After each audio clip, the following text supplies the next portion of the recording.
Backup quarterback of the LA Rams, John Wolford, went down with what appeared to be a very serious neck injury against the Seattle Seahawks. Now, on the actual play that Wolford was injured on, he was the ball carrier, and as he went to slide, he was hit in the head by a defender's shoulder. Now, when this injury first happened, a lot of people were speculating the worst, whether or not it could be a neck injury, a head injury, or even a spinal cord injury. Now, Wolford was sent to the hospital as a precautionary measure, and we did see him getting into the ambulance with an immobilization neck brace. Now, no official word has been released yet on the extent of Wolford's injury. However, thankfully, we saw that he was released from the hospital and he was able to celebrate with the Rams in their locker room after their big win. Now, when asked about Wolford's injury after the game, Rams coach Sean McVay said that he's doing good and that he believes that his injury was just a stinger. Since we hear a lot about stingers in contact sports, specifically with football, that's something I really want to focus on in today's video. Welcome, football fans. For those of you that aren't familiar with me, my name is Nick Gallo and I am a doctor of physical therapy. With today's video, I'm going to take a very close look at that really scary looking injury that John Wolford suffered against the Seattle Seahawks. First, I'm going to show the actual play that Wolford was injured on so that we get a good visualization for his mechanism of injury. Then I'm going to go over the specific anatomical structures associated with an injury known as a stinger. And finally, we're going to go over what we should expect to see from Wolford moving forward and a potential time frame for his return to the field. If you like today's video and you find it informative, please hit that thumbs up and subscribe to the channel because I will be making more videos in the future regarding sports injuries, rehabilitation, and other physical therapy related content. Also, if you have any comments or questions, please leave those in the section below. Now to begin, let's take a look at the play that Wolford was injured on. Here we can see that Wolford is the ball carrier, and as he goes to slide, he gets hit in the head by the defender's shoulder. After the hit, we see Wolford is in noticeable pain and he remains on the turf. Here's the same clip zoomed in slow motion, and right here he absorbs impact to his head and neck area from the defender's shoulder.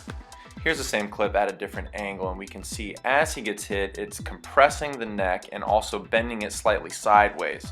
Wolford would walk off the field with medical staff under his own power and have further evaluation on the side of the field. Eventually, we saw Wolford being loaded into an ambulance with a neck brace around his neck. Now, it's important to know that our neck is made up of a series of bones known as vertebrae, and in between each vertebrae, there's something known as an intervertebral disc. These discs are there to provide cushion and shock absorption between each vertebrae, and they also allow movement. Now, for each level of the spine, there's something that exits known as a spinal nerve, and this functions to innervate different particular structures in the body.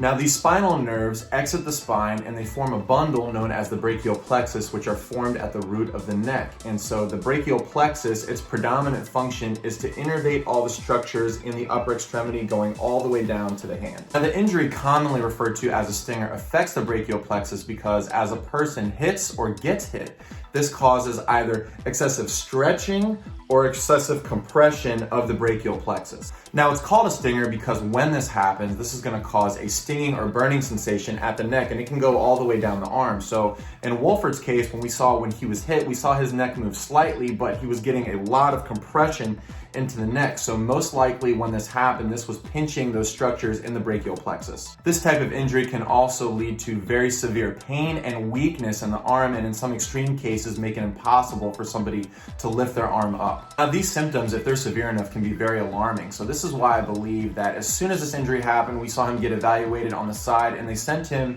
to the hospital as a precaution just to rule out any more serious conditions. Now, fortunately for Wolford, it doesn't appear as of right now that he has any other serious damage to his neck or spinal cord area. Now, in order for a person to make a full recovery and to return to playing sports after suffering a stinger, there are a couple criteria that the person needs to meet. The first is they need to have full range of motion in that arm. The second is they need to have full strength in that arm. And finally, the burning, tingling, and pain needs to be fully subsided. Therefore, what they're going to have to do is they're going to need to continuously monitor Wolford so that he meets the criteria in order to hit the field again. And that's it as of right now for John Wolford's neck injury. If anything happens to come out, I'll be sure to update everybody in the comment section below. Once again, if you like today's video, please subscribe to the channel because I will be making more videos in the future. Thanks for tuning in, and I'll see you next time.